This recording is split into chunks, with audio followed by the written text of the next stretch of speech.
Hello everyone, मैं ऋतु बर्णवाल आपका आपके favourite YouTube channel let's start पर स्वागत करती हूँ।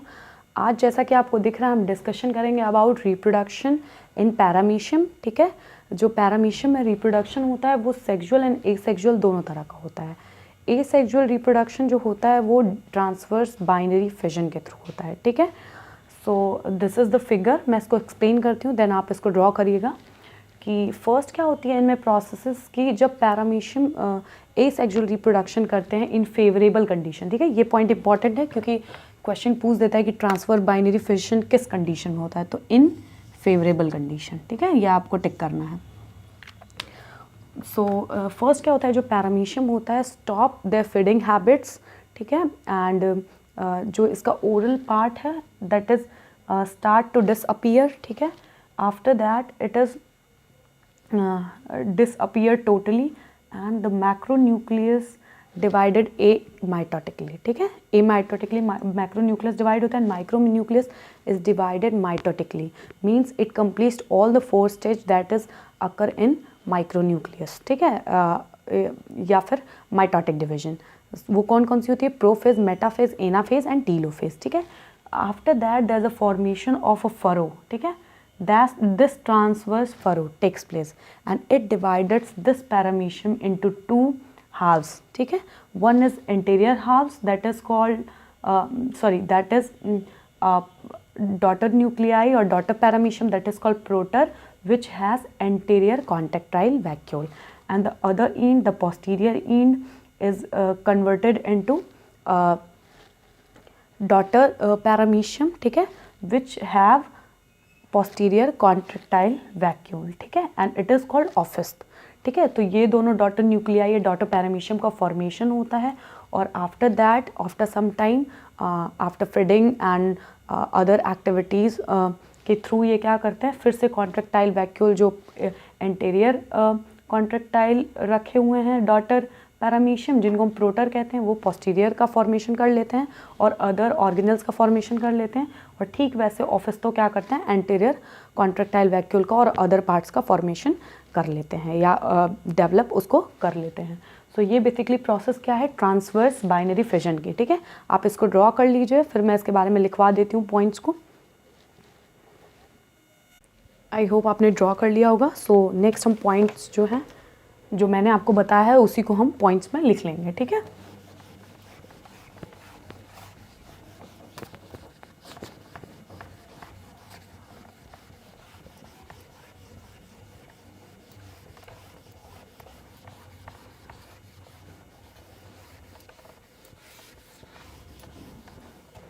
तो चलिए, first point is that oral grooves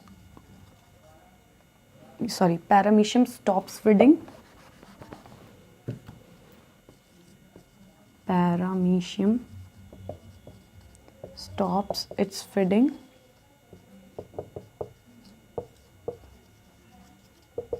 okay, and oral groove disappears, and oral groove disappears. Oral groove disappears, and next point is that macronucleus is start to divide amitotically and micronucleus mitotically divided, means completed all the 4 steps which is involved in mitotic division. So यहाँ पे क्या होगा, macronucleus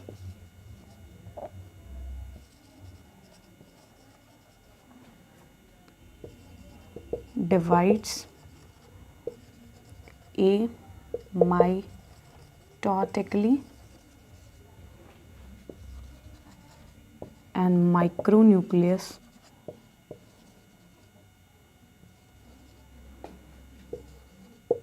divides mitotically, means completed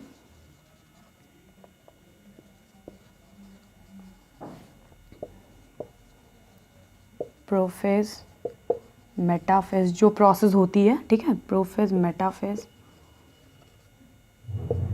anaphase, telophase. Okay, next point is that कि after that a furrow or transfer furrow formation takes place, ठीक है, which is divided these nucleus into two parts या these paramecium into two equal parts या equal halves, ठीक है. So हम लिखेंगे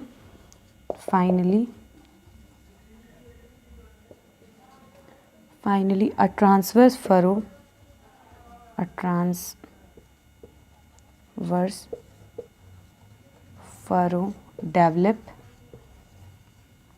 develop हो जाता है transfer furrow in middle reason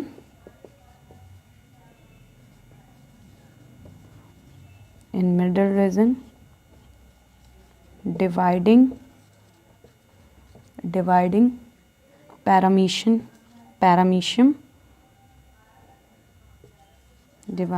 paramecium ये मैं ऊपर इरेज कर रही हूँ, ठीक है. पैरामीशियम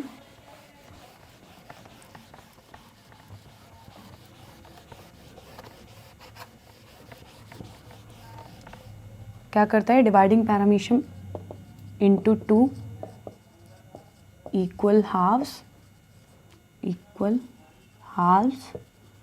ठीक है. टू इक्वल हाल्व्स में डिवाइड करता है. One towards anterior in called proto, one towards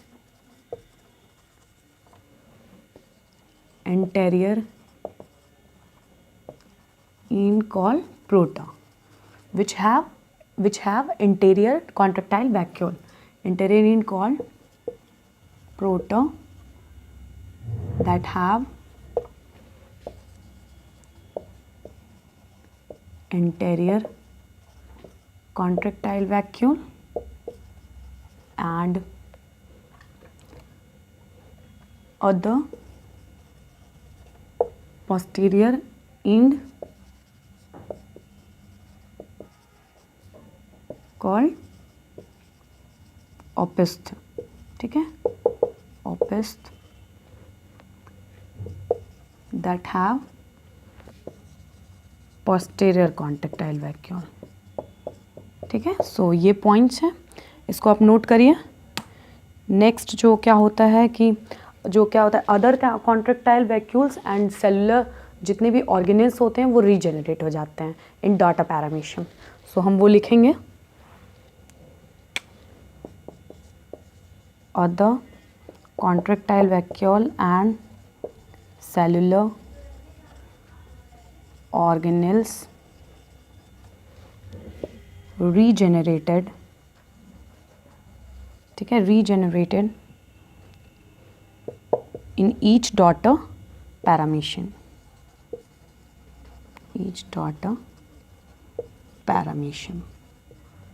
सो ये पॉइंट्स लिख लीजिए आप, फिर इसके आगे के पॉइंट्स में लिखवाऊंगी. आई होप ये नोट कर लिया आपने. नेक्स्ट हम चलेंगे नेक्स्ट पॉइंट की ओर.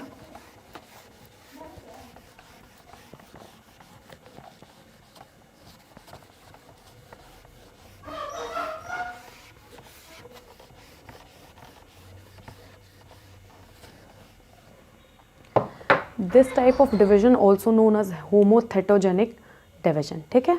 और ये जो ट्रांसफर बाइनरी फिजन होता है ये आधे घंटे से लेकर 2 घंटे तक या फिर उनके बीच तक मींस 30 to 120 मिनट्स के बीच में ये transfer binary fission division complete होता है, ठीक है. सो हम ये लिखेंगे. और जो एसेक्सुअल टाइप ऑफ रिप्रोडक्शन में जो डॉटर पैरामीशियम बने हैं वो एक क्लोन होते हैं और इनमें कोई जेनेटिक वेरिएबिलिटी नहीं होती है. तो वो तीनों पॉइंट हम लिखेंगे.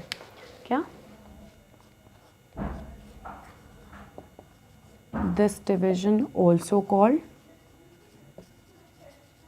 इसको हम क्या कहते हैं, होमोथेटोजेनिक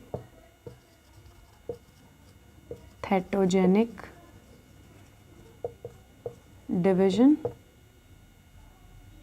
ठीक है. Homothetogenic division and time of binary fission is time of binary fission is half to 2 hour or 30 minutes to 120 minutes, ठीक है। And next, asexual reproduction produces clone population. Asexual reproduction produces clone population showing no genetic variability,